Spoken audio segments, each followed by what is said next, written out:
Mark సువార్త 12వ అధ్యాయము 13వ వచనం నుండి 17వ వచనం వరకు. అంతటా వారు యేసును మాటలలో చిక్కించుకొనవలనని పన్నుగడ పన్ని పరిసయ్యులలో హేరోదీయులలో కొందరిని ఆయన వద్దకు పంపిరి.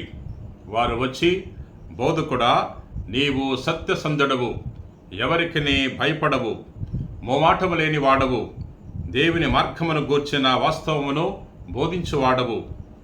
చక్రవర్తికి సుంకము చెల్లించుట న్యాయసమ్మతమా కాదా? నీ అభిప్రాయము ఏమి అని వారు అడిగిరి.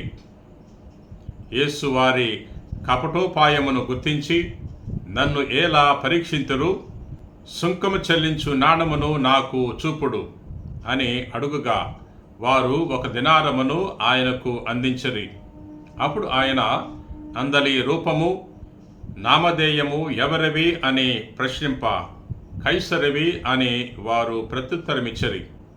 అట్లయినా కైసరివి కైసరునకు, దేవునివి దేవునకు చెల్లింపుడు అని ఆయన వారికి సమాధానమిచ్చను. అందుకు వారు ఆశ్చర్యపడరి. ఇది క్రీస్తు సువిశేషము. క్రీస్తువా, మీకు స్తుతి కలుగునుగాక. క్రీస్తునాథుని యందు ప్రియ సహోదరి సహోదరులారా, యేసు ప్రభు మహాజ్ఞాని, సర్వజ్ఞాని. ఆయనకు తెలియదంటూ ఏమీ లేదు. నేడు సువార్తలో ప్రజలు ప్రభుని యొక్క మాటలలో తప్పు పట్టుకోవాలని ప్రయత్నం చేస్తున్నారు. అందులోని భాగముగా వారు పరిసయ్యులను హేరోదీయులను ప్రభు చెంతకు పంపుతున్నారు. వారు వచ్చి ప్రభుని ప్రశ్నిస్తున్నారు. చక్రవర్తికి సుంకము చెల్లించుట న్యాయసమ్మతమా కాదా అని ప్రశ్నించినప్పుడు ప్రభు వారికి గొప్ప సమాధానం దయచేస్తున్నాడు. మీరు చెల్లించే నాణ్యాన్ని నాకు చూపించండి. ఆ నాణ్యం మీద ఎవరి రూపం ఉంది, ఏమని రాయబడి ఉన్నది అని ప్రభు ప్రశ్నించినప్పుడు వారు తెలియజేస్తున్నారు, ఈ నాణ్యం మీద కైసరు బొమ్మ ఉంది అని తెలియజేశారు. అట్లయితే చక్రవర్తికి చెల్లించండి, దేవునికి సంబంధించినవి దేవునికి చెల్లించండి అనే విషయాన్ని ప్రభువు తెలియజేస్తున్నాడు. ఇక్కడ ప్రజలు ప్రభుని ఇబ్బంది పెట్టాలని, ప్రభు యొక్క మాటలలో తప్పు పట్టుకొని ప్రభుని శిక్షించాలని ప్రయత్నం చేశారు. వారి యొక్క కుట్రపూరితమైన ఆలోచనలను ప్రభు గ్రహించి వారికి గొప్ప సమాధానం చెబుతున్నాడు. ప్రభు ఈ రీతిలో సమాధానం చెబుతాడని వారు ఊహించలేదు.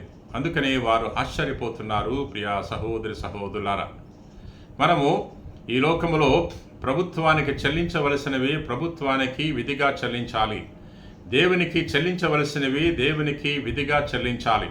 ఎందుకంటే ఈ లోకములో మనం జీవిస్తున్నాం కాబట్టి ఈ లోక ప్రభుత్వాలు విధించే సుంకాలను, పన్నులను మనము తప్పకుండా చెల్లించాలి. ప్రియ సహోదరి సహోదరులారా, దేవుని విశ్వసించేవారు, దేవుని ప్రేమించేవారు, దేవుని యొక్క కార్యక్రమాలు బాగా జరగాలి అని కోరుకునేవారు తప్పకుండా దేవునికి చెల్లించాలి. ప్రియ సహోదరి సహోదరులారా, ప్రార్థన చేసుకుందాం. పరిశుద్ధుడవు, ప్రేమ కలిగిన ప్రభువా, దయగిన సర్వేశ్వర ప్రభువా, నేటి వాక్యం ద్వారా మాతో మాట్లాడినందులకు వేలాది వందనాలు. ప్రభువా, ఈ లోకములో మేము జీవించినప్పుడు దేవాలయం ఎడల మా యొక్క బాధ్యతను నెరవేర్చడానికి మాకు నీ యొక్క సహాయాన్ని అందించండి. అదేవిధముగా ఈ లోకములో మంచి పౌరులుగా జీవించటానికి ప్రభుత్వాలకు మేము చెల్లించవలసిన పన్నును విధిగా చెల్లించటానికి కావలసిన మంచి మనస్సును సహాయాన్ని దయచేయమని మా నాథుడైన క్రీస్తు ద్వారా మనవి చేయుచున్నాం తండ్రి. ఆమెన్.